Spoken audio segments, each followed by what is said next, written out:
মুখ্যমন্ত্ৰীয়ে জুবিন গাৰ্গৰ ঘটনাটো হত্যা বুলি কিয় কৈছে তাৰো মই এটা আপোনালোকক স্পষ্ট উত্তৰ দিব বিচাৰিছো জুবিন গাৰ্গৰ মৃত্যু 19/9/2025 তাৰিখে হয় 20/9/2005 তাৰিখে আমি প্ৰথম FIR ৰেজিষ্টাৰ কৰো অৰ্থাৎ প্ৰথম দিনাখনেই আমাৰ সন্দেহ হয় যে জুবিন গাৰ্গৰ মৃত্যু স্বাভাৱিক ঘটনা নহয় আৰু লগে লগে BNSৰ section 61 criminal কনস্পিৰেচি 105 culpable homicides 106 causing death by rash and negligence act tak ami 20 tarikhe ami register koru iti je moi deadline koisu 20/9/2025 kintu ei ghotonar parambhik todonto kalote Ahom police নিশ্চিত হয় যে এই ঘটনা culpable homicide নহয় it is a plain and simple murder তাৰ কাৰণে ঘটনাৰ দুদিনৰ ভিতৰতে অসম চৰকাৰে আদালতক প্ৰাৰ্থনা জনায় these are matter of records মুখ্যমন্ত্ৰীয়ে জানাৰ কথা নহয় অসমৰ সকলো উকিলে জানে জাজে জানে these are public records আৰু তাৰ সাৰ্টিফাইড কপিও আপোনালোকে ল'ব পাৰে দুদিনৰ ভিতৰতে SIU নিৰ্মাণ হোৱাৰ লগে লগে অসম চৰকাৰে মহামান্য আদালতক অনুৰোধ জনায় যে এই ঘটনা হত্যা আৰু মহামান্য আদালতক আমি আবেদন কৰো যে এই 61 105 106 ৰ লগত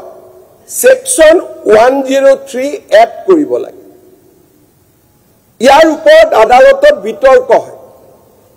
আৰু আদালতত বিতৰ্ক হোৱাৰ পিছত অসম পুলিচৰ আবেদনক গ্ৰাহ্য কৰি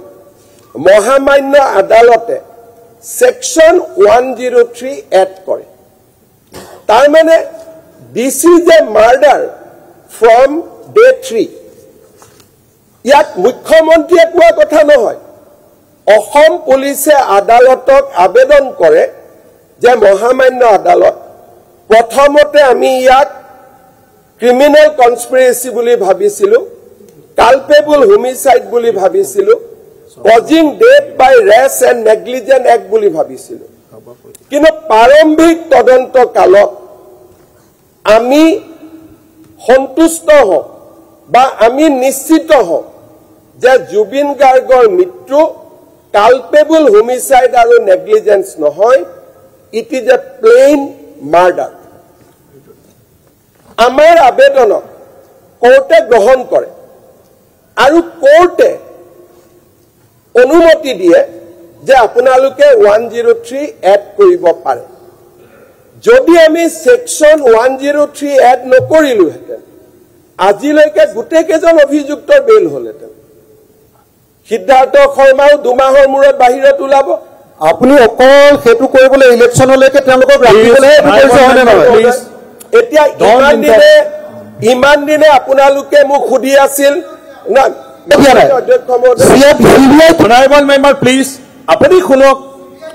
আপুনি শুনক আপুনি বিতৰ্ক মানে সদায় অশান্তি কিয় কৰি থাকে অধ্যক্ষ মহোদয় এটো ইমান ডাঙৰ পৰিবেশ তদন্ত সকলোৱে শুনিব খুজি আছে অসমৰ মানুহে এই কথাখিনি মই অখিল গগৈৰ কাৰণে কোৱা নাই আজিৰ সদনৰ গুটেই ডিসকাশনটো অসমৰ লাখ লাখ মানুহে ইয়াক লক্ষ্য কৰি আছে আৰু অখিল গগৈ যদি তুলুঙা কথা কয় ইলেকশন অমুক তমুক মই অধ্যক্ষ মহোদয় অনুৰোধ কৰিম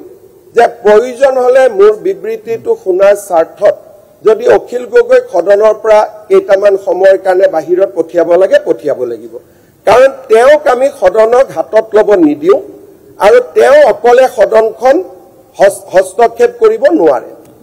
অধ্যক্ষ মহোদয় প্ৰথম প্ৰশ্নৰ মই উত্তৰ দিলো যে মুখ্যমন্ত্ৰীয়ে হত্যা বুলি কেনেকৈ গম পায় মুখ্যমন্ত্ৰীয়ে হত্যা বুলি মোক SITয়ে কোৱা নাই এই হত্যাকাণ্ড it is a case of murder from very third day যিমান বেইল এপ্লিকেশ্যন যিমান ৰিমাণ্ড এপ্লিকেশ্যন যিমান আজিলৈকে কোৰ্টত আদান প্ৰদান হৈছে গোটেইটো সেকশন 103 ওপৰত হৈছে আৰু এই বিষয়টো বিৰোধী পক্ষই আজিলৈকে গম পোৱা নাই তাৰ পৰা মই অনুভৱ কৰো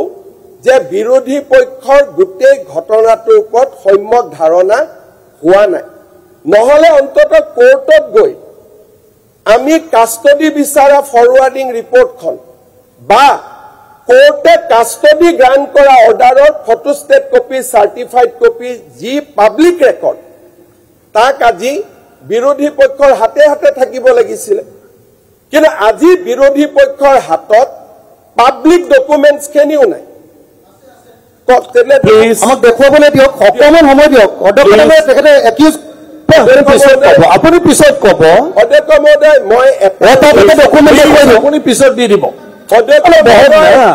যদি বিৰোধী পক্ষৰ হাতত ডকুমেন্টছ আছে એટલે মোক কিয় খুদি আছে মুখ্যমন্ত্ৰী হত্যা বুলি কেনেকে গম পালে মোক কিয় খুদি আছে it is a case of murder from very first day আজিলৈকে সিদ্ধাৰ্থ শৰ্মা শ্যাম কানু মহন্ত অমৃত প্ৰভা শেখৰ জ্যোতি তেওঁলোক যে জেলত আছে তেওঁলোক মাৰ্ডাৰ কেছত জেলত আছে সো এই কথাটো মই আজি হাউসত ক্লিয়াৰ কৰি দিলো this case has been registered so that কোনো confusion na thake this case has been registered under section 61 section 105 section 106 and section 103 of Bharatiya Nyay Sanhita and section 103 hoise purana 302 gotike this is a plain and simple case of murder apuni bisora batori pabo kebol news 18 app News 18 app download কৰিবলৈ scan কৰক এই QR code Google Play Store তো পাব এই News 18 app